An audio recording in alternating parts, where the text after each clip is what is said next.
Osmania university Hyderabad యొక్క స్వాతంత్ర్యానికి ఎలా కృషి చేసినదో మీకు తెలుసా? ఉస్మానియా యూనివర్సిటీ మొదటి నుండి ఉద్యమాలకు పుట్టినిల్లు. 1960లలో మరియు 2000లో తెలంగాణ రాష్ట్ర సాధన కోసం జరిగిన ఉద్యమాలలో ఈ విశ్వవిద్యాలయం దిశానిర్దేశిగా అవతరించిన విషయం అందరికీ తెలిసిందే. కాని వందేమాతరం పాడే హక్కు కోసం విద్యార్థులు ఉద్యమం ద్వారా నిజాం పాలన నుండి హైదరాబాద్ను విముక్తి చేయడంలో ఉస్మానియా యూనివర్సిటీ పోషించిన పాత్ర గురించి మాత్రం చాలా తక్కువ మందికి తెలుసు. అది 1938వ సంవత్సరం. దశాబ్దాల పోరాటం తర్వాత భారతీయులు బ్రిటిష్ ఇండియాలోని ప్రావిన్సులలో స్థానికంగా ఓ మోస్తరు స్వయం పాలన పొందారు. దానివల్ల హైదరాబాదు లాంటి సంస్థానాలలో స్వేచ్ఛాకాంక్షకు రెక్కలు ఇచ్చారు. ఈ విషయాన్ని తన పుస్తకం మెమోయిస్ ఆఫ్ హైదరాబాద్ ఫ్రీడమ్ స్ట్రగుల్లో హైదరాబాద్ స్వాతంత్ర్య పోరాటంలో అగ్రనాయకులలో ఒకరైన స్వామి రామానంద తీర్థ ఇలా రాశారు. స్వాతంత్ర్య సెగ ప్రప్రథమంగా హైదరాబాద్ స్టేట్ విద్యార్థి లోకని పట్టుకుంది. దేశం మొత్తం స్వాతంత్ర్యం కోసం పోరాడుతున్నప్పుడు యువకులు తమను తాము అసహజ వాతావరణంలో ఉంచుకోకపోవడం సహజం. హైదరాబాద్ విద్యార్థుల విషయంలో ఇది నిజమైంది. హైదరాబాద్ సంస్థానంలో వందేమాతరం జ్వాల మొదట ఔరంగాబాద్లో రచుకుంది. ప్రభుత్వ ఇంటర్మీడియట్ కళాశాల సిబ్బందిలో ఒక్కరైన ష్రాఫ్ విద్యార్థులలో దేశభక్తి భావాలను పెంపొందించడానికి దోహదపడరు. వారు అసఫియా అనగా నైజం పాటను పాడేందుకు నిరాకరించి వందేమాతరం పాడారు. కళాశాల అధికారులు వందేమాతరం పాడడం దేశద్రోహ చర్యగా భావించి వారిని హక్కును అణచివేసేందుకు చర్యలు తీసుకున్నారు. కానీ ష్రాఫ్ తన పదవిని విడిచిపెట్టి వందేమాతరం పాడే హక్కుకే విద్యార్థి ఉద్యమాన్ని ప్రారంభించారు అని స్వామి రామానంద తీర్థ రాశారు. కొద్ది రోజుల తర్వాత ఈ వందేమాతర జ్వాల ఉస్మానియా యూనివర్సిటీలోని బి హాస్టల్కు చేరుకుంది. ఈ సంఘటన గురించి భారతదేశ స్వాతంత్ర్యం తర్వాత హైదరాబాద్ రాష్ట్ర ప్రభుత్వం ప్రచురించిన అధికారిక పుస్తకము the freedom struggle in Hyderabad volume 4లో ఇలా రాశారు. అప్పుడు ఉస్మానియా యూనివర్సిటీ కాలేజీలో ఆ బి మరియు టెంపరరీ అని పిలువబడే 3 అద్భుతమైన హాస్టళ్లు ఉన్నాయి. ఒక్కొక్కటి 2 ప్రార్థనా మందిరాలు ఉండేవి. ఒకటి ముస్లిం విద్యార్థులకు మరియు మరొకటి హిందూ విద్యార్థులకు. 1938వ సంవత్సరం సెప్టెంబరులో దసరాకు ముందు బి హాస్టల్ ప్రార్థనా మందిరంలో హిందూ విద్యార్థులు వందేమాతరం ఆలపిస్తున్నారని కొందరు ఆ హాస్టల్ వార్డెన్కు ఫిర్యాదు చేశారు. ఆ తర్వాత అప్రమత్తమైన బి హాస్టల్ వార్డెన్ హిందూ ప్రార్థనా మందిరాన్ని మూసి ఉంచాలని ఉత్తర్వులు జారీ చేశారు. అందువల్ల విద్యార్థులు కారిడార్లో వందేమాతరంతో సహా వారి ఇతర ఆధ్యాత్మిక ప్రార్థనలు చేశారు. తరువాత విశ్వవిద్యాలయ అధికారులు ప్రార్థనా మందిరాన్ని మూసివేయడం తప్పు అని భావించి ప్రార్థనా మందిరాన్ని తిరిగి తెరిచారు.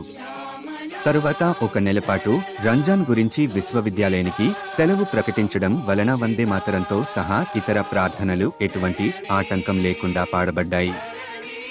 1938వ సంవత్సరం నవంబరు 28వ తేదీన విశ్వవిద్యాలయం పునఃప్రారంభించబడినది. కానీ అధికారులు మాత్రం వందేమాతరం గేయానికి రాజకీయ మరియు వివాదాస్పద స్వభావం ఆపాదించి విశ్వవిద్యాలయ ప్రాంగణంలో దాని ఆలపనను నిషేధించారు. ఈ నిర్ణయానికి వ్యతిరేకంగా విద్యార్థులు అప్పీల్ చేశారు. కానీ అధికారులు క్యాంపస్లో వందేమాతరాన్ని అనుమతించలేదు. కానీ పరిణామాలను పట్టించుకోకుండా నిషేధాన్ని ధిక్కరించి విద్యార్థులు ఆ రాత్రి 9 గంటలకు వందేమాతరం పాడారు. మరుసటి రోజు యూనివర్సిటీ ప్రో-ఛాన్సలర్ ఖాజీ మహమ్మద్ హుస్సేన్ విద్యార్థులను వారిని హాస్టల్ గదులకే పరిమితమైన ఉండాలని ఆదేశించారు. కానీ విద్యార్థులు వందేమాతరాన్ని తమ గదుల్లో ఆలపించారు. ఈ విషయంపై విద్యార్థులు క్షమాపణలు చెప్పాలని విశ్వవిద్యాలయ ప్రో-ఛాన్సలర్ డిమాండ్ చేశారు. కానీ విద్యార్థులు మాత్రం అందుకు నిరాకరించారు.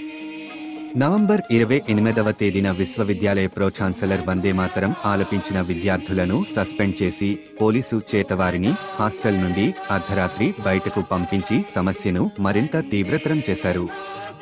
సస్పెన్షన్కు గురైన విద్యార్థుల్లో ఒకరు కరీంనగర్ సమీపంలోని లక్నెపల్లె గ్రామానికి చెందిన పాములపర్తి వెంకట నరసింహారావు. వారు భవిష్యత్తులో దేశ ప్రధాన ఆర్థిక సంస్కరణలకు మరియు దేశ ఆర్థిక ప్రగతికి దోహదమైనారు.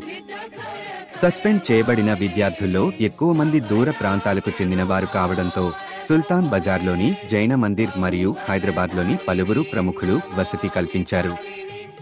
విద్యార్థుల సస్పెన్షన్తో హైదరాబాద్ రాష్ట్రం ఎన్నడూ చూడని సంక్షోభంలో పడింది.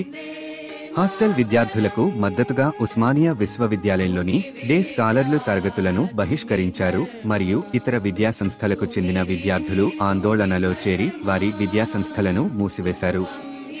డిసెంబర్ 25, 1938న డెక్కన్ క్రానికల్లో ప్రచురించబడిన ఓ కథనం ప్రకారం మహాత్మా గాంధీ విద్యార్థులకు మద్దతుగా ఒక ప్రకటన విడుదల చేశారు మరియు హైదరాబాద్ ప్రధానమంత్రి సర్ మహమ్మద్ అక్బర్ నాజర్ అలీ హైదరికి రాసిన లేఖలో విద్యార్థులకి మద్దతు తెలిపారు. సుభాష్ చంద్రబోస్ మరియు జవహర్లాల్ నెహ్రూ వంటి కాంగ్రెస్ నాయకులు విద్యార్థుల హక్కును సమర్థిస్తూ లేఖలు రాశారు.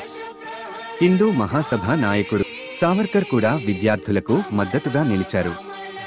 విద్యార్థుల బహిరంగ ధిక్కారానికి శిక్షగా నిజాం ప్రభుత్వం 350 మంది విద్యార్థులను రస్టికేట్ చేసి వారి భవిష్యత్తును నిర్వీర్యం చేయడానికి నిశ్చయించింది. ఒక విద్యార్థి రస్టికేట్ అయిన తర్వాత అతని పూర్వ విద్యాసంస్థ నుండి క్లియరెన్స్ పొందకుండా ఇతర విద్యా సంస్థలు అతనిని చేర్చుకోరు.